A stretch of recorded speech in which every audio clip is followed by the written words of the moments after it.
প্রিয় রাজবাড়ীবাসী, আসসালামু আলাইকুম। পদ্মাপাড়ের রাজবাড়ী,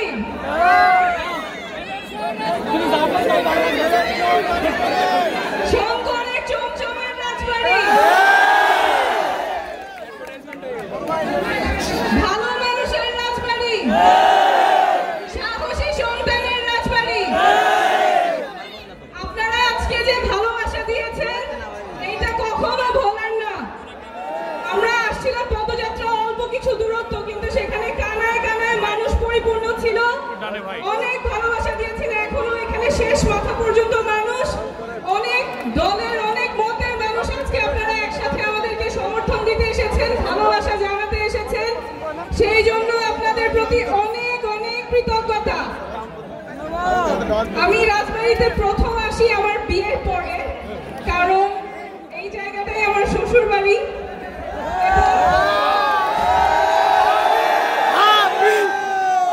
যেহেতু শ্বশুর বাড়ি অনেক সময় কাটানো হয়েছে, দেখেছি যে আপনারা কত সহজে একটা নতুন মানুষকে আপনারা আপন করে নিতে পারেন, কাছে টেনে নিতে পারেন, এবং আপনারা সবাই একটা অনেক বড় পরিবারের মতো একজন আরেকজনের খেয়াল রাখেন, একজন আরেকজনের দেখাশোনা করেন, বিপদের পাশে থাকেন।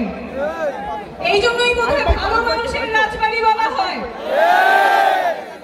সহজ সরল মানুষের রাজবাড়ি, যারা একজন আরেকজনের বিপদে পাশে দাঁড়ায়, এবং এটা সামনেও যাতে থাকে। আমরা সবাই সবার বিপদে পাশে থাকবো, সবাই সবার বিপদে সাহায্য করব। যদিও রাজবাড়ি ভালো মানুষের এলাকা, রাজবাড়ি সবসময় বঞ্চিত। আমাদের একটা ভালো হাসপাতাল নাই।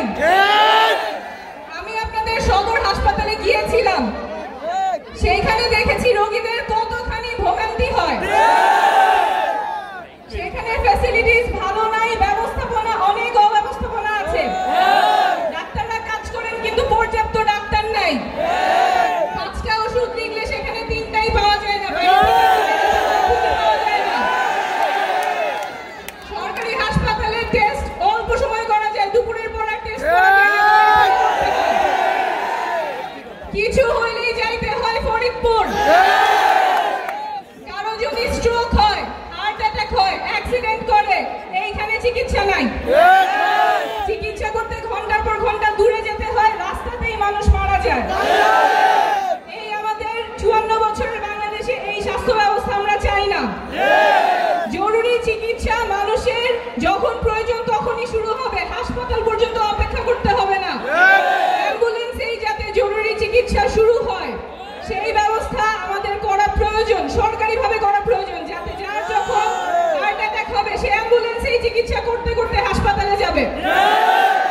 সেই ব্যবস্থা আমরা চাই। স্বাস্থ্য ব্যবস্থা এমন স্বাস্থ্য ব্যবস্থা যেখানে চিকিৎসার অভাবে মানুষ মারা যাবে না, টাকার অভাবে, চিকিৎসার অভাবে মানুষ মারা যাবে না।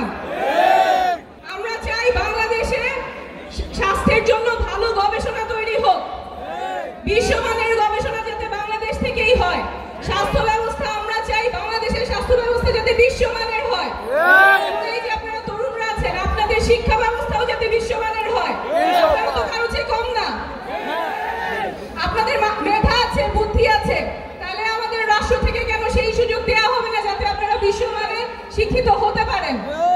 আপনাদের কর্মসংস্থানের ব্যবস্থা কই? আপনাদের ছেলেমেয়েরা, সন্তানের এখানে অনেকে আছে, আফরিন আছে, সাকিব আছে, অনেকে আছে যারা গুলির ভয় না করে আপনারা রাজপথে নেমে এসেছিলেন গত বছরে।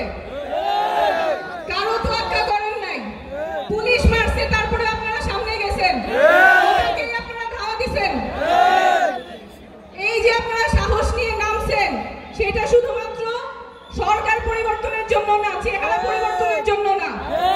এই ভাঙা দেশটা যাতে জোড়া লাগে, ভাঙা দেশটা যাতে বদলায়, নতুন দেশ হয়, যেখানে রাষ্ট্র নাগরিকের সবার, রাজবাড়ির মানুষের জন্য এবং সকল জেলার মানুষের জন্য যাতে বাংলাদেশ হয়। সরকার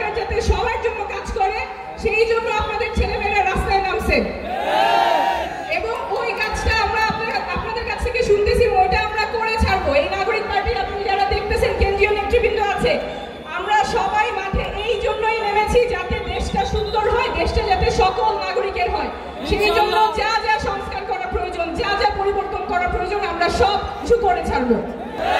সংবিধান হবে বাংলাদেশের সকল নাগরিকের, সব মানুষের অধিকার রক্ষা করবে। ওই লড়াইয়ে আমরা নামছি, ওই লড়াইয়ে আপনারা আমাদের সাথে থাকবেন। পথ অনেক লম্বা, চ্যালেঞ্জ অনেক, কিন্তু মানুষ যখন জাগে ইতিহাস বদলায়।